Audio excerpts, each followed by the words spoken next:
Assalomu alaykum qadrdon sharodor dehqonlar. Bugungi videomizni motokultivator haqida bo'ladi. Bu motokultivatorga ham o'zgartirish kirgizamiz. Qanaqa o'zgarish desangizlar, havo surg'ichini bu yerdan olamiz. Mana shu qismini olamiz bu yerdan, chunki olishimizning sababi ham bor. Uni sababi motokultivatorimizda yer haydagan paytimiz mana bu pichoqlardan chiqayotgan chang, tabiiyki chang bo'ladi surgan yerni haydagan paytimiz. Undan chiqqan changni havo surg'ichimiz o'ziga tortib oladi. Uni tortib olgandan keyin filtrimiz, birinchi navbatda filtrimiz changlanadi, tez changlanadi. Undan qolaversa filtrimizdan o'tgan havo moyimizni bulg'aydi. Moyimizni ham tez almashtirishimiz kerak. Motokultivatorlaring moyi chitirtakni moy ketadi bunga. Bilasizlar, qimmat moy avtomashinalarga ketadigan moydan quyiladi.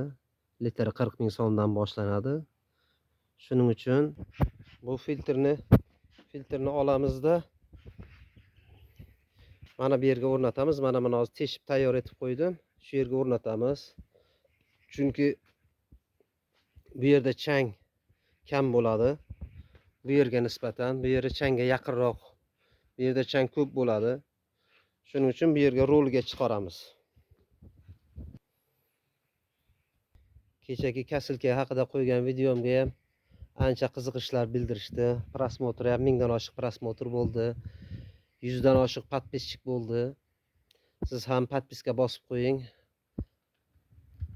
Yuzlab like bosildi videomizga. Avvalambor rahmat e'tibor uchun hammalaringizga. Kultivatorga kirgizayotgan o'zgarishimiz ham ancha foydali bo'ladi.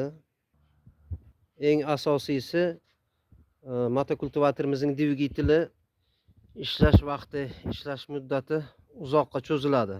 Sababi toza havo bilan ishlaydi. Chang yutib ishlamaydi. Shu sababli dvigatelimiz uzoq vaqt xizmat qilib beradi bizga. Chang bu bilasiz, texnika uchun, avvalo odam uchun ham zararli, shu qator texnikamizga ham zarar tegadi. Bu motor qismiga o'tgandan keyin bu najdak vazifasini bajaradi changimiz. Ko'lsalarimiz tez ishdan chiqadi. Ko'lsalar ishdan chiqqani sababli dvigatelimizda kompress qochadi, masla yeb boshlaydi. Maslamiz kamayib boshlaydi. Shu bilan dvigatelimiz remontga kelib qoladi. Ana shu vozdux sababli bo'ladi hammasi. Boshqa sabab bilan dvigatelimiz remontga kelmaydi. Birinchi navbatda vozduximiz sababchi bo'ladi. Hamma texnikada ham, avtomashinalar bo'ladimi, traktor texnikalar bo'ladimi, birinchi navbatda vozduximiz rol o'ynaydi. Bu chang yutdimi, texnikamiz remontga keladi. Toza havo bilan ishlasa, odam uzoq yashaganligi singari texnikamiz ham uzoq vaqt xizmat qilib beradi. Shuning uchun filtrimizni toza joyda, changsiz joyda to'xtash kerak. Vozduxi yo tepaga olib chiqish uchun bizga ko'p xarajat, ko'p rasxod bo'lmaydi. Bizga kerak bo'ladigani 1 metr shlang. Qanaqa bo'lsa ham yumshoqroq shlang kerak bo'ladi. Men 1 metr shlang olib keldim.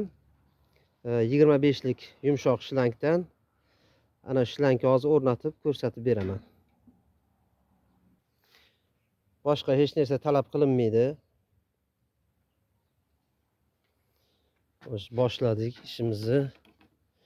Hozir birinchi navbatda filtrimizni yechib olamiz.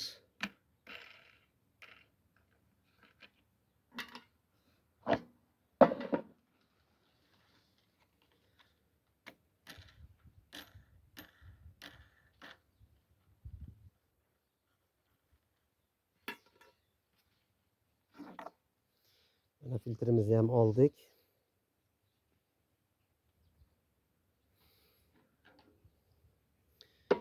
Endi filtrimizning tag qismini mana shu yerga o'rnatib olamiz. Mana havo so'rg'ichimizni tagini ham o'rnatib oldik. Endi 25 lik shlankimizni o'tirib olamiz.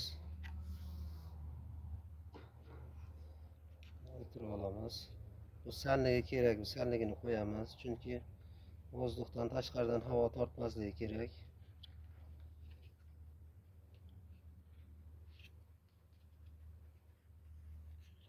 Endi mana filtrimiz.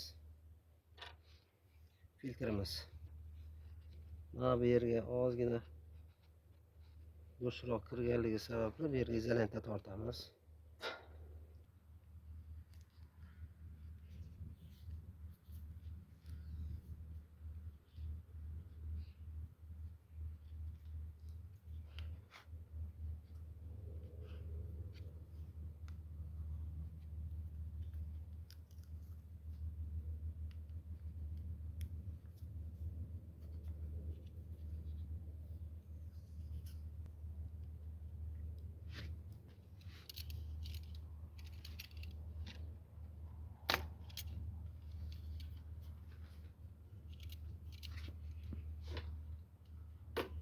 Izolentamizni ham o'rab oldik, chunki mana bu yerga mustahkam kiradi endi.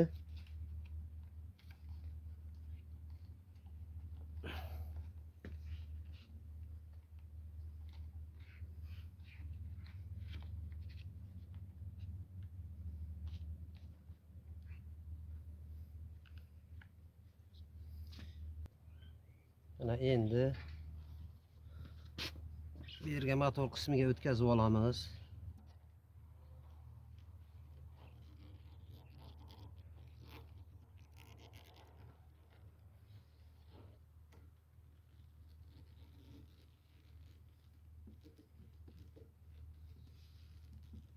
Mustahkam o'tdi bu yeri. Bu yeri zajim bilan qotiramiz bu yerni. Bu yerda menda temir zajim yo'qligi sababli plastmassa bilan qotirib qo'ydim. Shular mustahkam bo'ladi. Bu yerga hech qanday nagruzka tushmaydi. Bu yerda harakat yo'q. Shunday ishlab o'tiradi bu yerda. Eng asosiysi changli havo tortmasa bo'ldi bu yerda. Sizda ham motokultivateringiz bo'lsa agar, mana shu men ko'rsatgan usulni qilsangiz, texnikangiz 3 yil emas, 5 yil xizmat qilib beradi.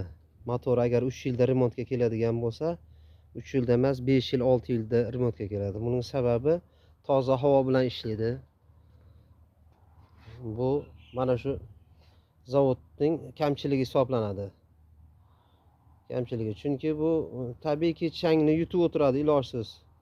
Yerni haydash jarayonida chang ko'tariladi pichoqlaridan, shu changni yutib oladi o'ziga.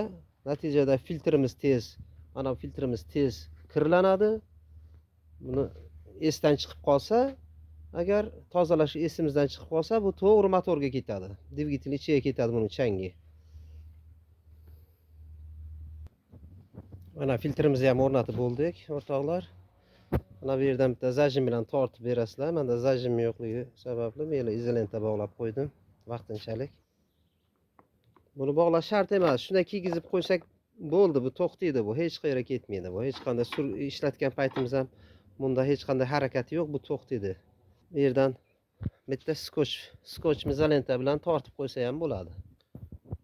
Shuning bilan motokultivatorimizga kirgizgan o'zgartirishimiz mana shundan iborat edi. Mana filtrni chiqardik bu yerga, havo tozalagich filtrini. Agar ma'qul bo'lgan bo'lsa, bitta like bosinglar. Like bosishni iltimos qilib qolaman. Podpisatsiya bo'lmagan bo'lsangiz, podpisatsiya bo'linglar kanalimga.